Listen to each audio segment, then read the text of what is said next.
لیکن اگر آدمی کے دل میں واقعی شوق ہو، واقعی جذبہ ہو، تو وہ اتنا تو کر سکتا ہے کہ اپنی جو کچھ بھی آمدنی ہے اس میں سے تھوڑا سا حصہ اس کام کے لیے الگ کر لیا کرے کہ بھئی جب بھی موقع ہوگا تو میں اس سے حج کروں، تو اللہ تبارک و تعالیٰ پھر ایسے بندے کو حج کرا ہی دے۔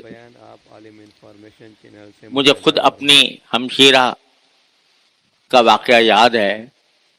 میری ہمشیرہ تھیں، ان کے معاشی حالات اچھے نہیں تھے، تو انہوں نے والد صاحب سے ایک مرتبہ عرض کیا کہ حضرت مجھے حج کرنے کا بڑا شوق ہے، تو کوئی آپ دعا کیجیے اللہ تعالیٰ مجھے حج کی توفیق عطا فرمائے۔ حضرت والد صاحب نے فرمایا کہ تمہیں شوق نہیں؟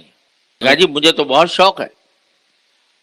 کہا شوق نہیں ہے، اگر شوق ہوتا تو کچھ پیسے جمع کرتی، اس کے لیے کچھ پیسے جمع کر کے رکھے ہوتے۔ انہوں نے کہا جی میری آمدنی اتنی ہے کہ اس میں سے کچھ بچانا مشکل۔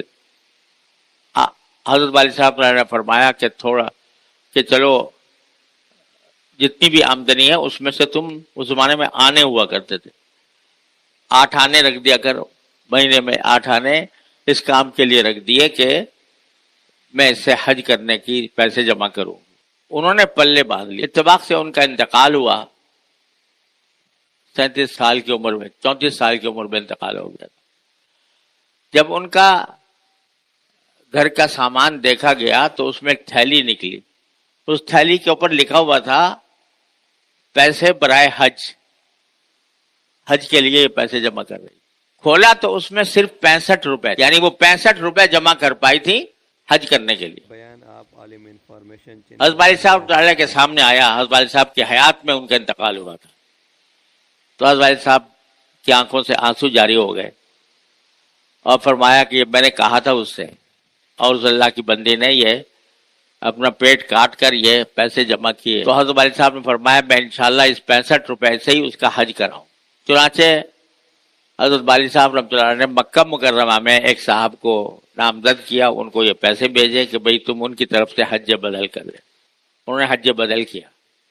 اتفاق سے اس سال حضرت والد صاحب خود موجود تھے حج کے سفر میں۔ وہ فرماتے ہیں کہ میں نے عرفات کے میدان میں وقوف کر رہا تھا، اس میں اچانک میرے سامنے منظر نظر آیا کہ جو عرفات کا جو پہاڑ ہے نا، جبل، جس عرفات کے اندر جو پہاڑ ہے جو جس کے اوپر جبل رحمت، اس جبل رحمت پر میں نے دیکھا کہ میری بیٹی چڑھتی ہوئی جا رہی ہے، یہ منظر نظر آیا۔ تو اللہ تبارک و تعالیٰ جب کوئی شخص کسی کام کے لیے کوشش شروع کر دیتا ہے اور پھر وہ نہیں کر پاتا تو اللہ تبارک و تعالیٰ اپنے فضل و کرم سے اس کو پورا کرا دیتے ہیں۔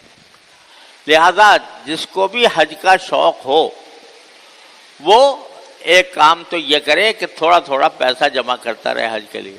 آج کل 1 روپیہ مہینے میں 1 روپیہ نکال دے، وہ 2 مہینے میں 2 روپے ہو جائیں گے، 30 مہینے میں 30 روپے ہو جائیں گے، لیکن اس نے کام شروع کر دیا، اللہ تعالیٰ پھر اس کو انشاءاللہ یا تو زندگی میں یا آخرت میں اس کو حج کی فضیلت ضرور عطا فرمائیں گے انشاءاللہ۔ اللہ تعالیٰ ہم سب کو اس کی توفیق عطا فرمائے، اور حج کا جو فریضہ ہے اس سے جو غفلت پھیلی ہوئی ہے اللہ تعالیٰ اپنی رحمت سے اس سے ہمیں بچنے کی توفیق عطا فرمائے۔